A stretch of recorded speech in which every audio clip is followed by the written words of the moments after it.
একজন মহিলা সাহাবী শুনতে পেলেন উহুদের ময়দানে আমার রাসূল দুনিয়া ছেড়ে চলে গেছেন। মহিলা হুঁশহারা হয়ে ঘর থেকে বেরিয়ে গেলেন। কিছু দূর যাওয়ার পরে সাহাবা আজমাইন আটকে বললেন, তুমি যাচ্ছ কোথায়? তুমি কি শুনেছো আজকে জিহাদের ময়দানে তোমার বাবা শহীদ হয়ে গেছে, আজকে জিহাদের ময়দানে তোমার ভাই শহীদ হয়ে গেছে, তোমার কলিজার টুকরো দুটো সন্তান শহীদ হয়ে গেছে, এমনকি তোমার স্বামীও শহীদ হয়ে গেছে।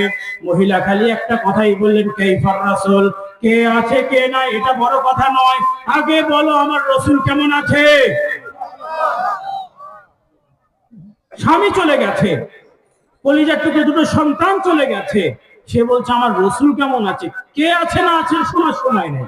সুবহানাল্লাহ বলবেন না? প্রিয় ভাইরা, এভাবে রাসূলকে নিয়েছেন, মহব্বত দেখিয়েছেন। উহুদের ময়দানে গেলেন, আমার রাসূল আক্রান্ত হয়েছিলেন, দুনিয়ার হায়াত ছিলেন। মহিলা চোখের পানি ছেড়ে দিয়ে বলেন, ইয়া নবী আল্লাহ, আজকে জিহাদের ময়দান আমার ঘরটাকে খালি করে দিয়েছে, আমাকে মা বলে ডাকার সন্তান আর চলে গেছে, আমার বাবা চলে গেছে, আমার স্বামী চলে গেছে, ঘর খালি হয়ে গেছে, থাকার কেউ নাই। ইয়া নবী আল্লাহ, আপনি আছেন, আমার সব আছে, আর কিছু আমার দরকার নেই। জোরে বলবেন না সুবহানাল্লাহ? বলেন না নারায়ে তাকবীর।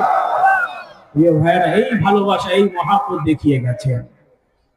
আপনারা শুনেছেন উহুদের ময়দানে মুশরিকরা সর্বোচ্চ শক্তি প্রয়োগ করেছে যে আজকে যে করেই হোক আল্লাহ রাসূলকে দুনিয়া থেকে বিদায় করে দিতে হবে, এই সুযোগ হাতছাড়া করা যাবে না। কিছু সাহাবী, ৯-১০ জন সাহাবী ছিলেন আশেপাশে, শক্ত প্রাচীর তৈরি করে তারা দাঁড়িয়ে গেছেন। আমার রাসূলকে মাঝখানে রেখে তারা প্রাচীর তৈরি করে দাঁড়িয়ে গেছে। সুবহানাল্লাহ। যেভাবে হোক রাসূলকে নিরাপত্তা দিতে হবে। এবার মুশরিকরা আঘাত করছে, তারা প্রতিহত করছে। কোন আঘাতে কোন সাহাবী পড়ে যাচ্ছেন, শহীদ হয়ে যাচ্ছেন, সেই জায়গায় আরেকজন সাহাবী দাঁড়িয়ে যাচ্ছে। সুবহানাল্লাহ। একটা পর্যায়ে সাইয়্যিদুল মুরসালিন দেখতে চাইলেন, দেখি মুশরিকদের অবস্থান কি। দেখার জন্য নিজের মাথা মুবারকটা তুললেন।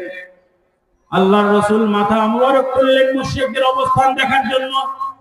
হযরত আবু তালহা রাদিয়াল্লাহু আনহুর কথা বলা যায়, তিনি চিৎকার করে আওয়াজ করে বললেন, ইয়া নবী আল্লাহ, ইয়া রাসূলুল্লাহ, আমার বাবা মা আপনার জন্য কুরবান হয়ে যাক, দয়া করে আপনার মাথা মুবারক তুলবেন না। যত তীর আসে আসতে দেন, আবু তালহা তার বুকের মধ্যে নিবে, যত তীর আসে তার বুকের মধ্যে নিবে, কিন্তু আমার রাসূল সামান্য কষ্ট পাবে, আবু তালহা সেটা বরদাস্ত করতে পারবে না। জীবন দিয়ে ভালোবেসেছে, ঠিক কিনা? প্রিয় ভাইরা, একটা দুটো নয়,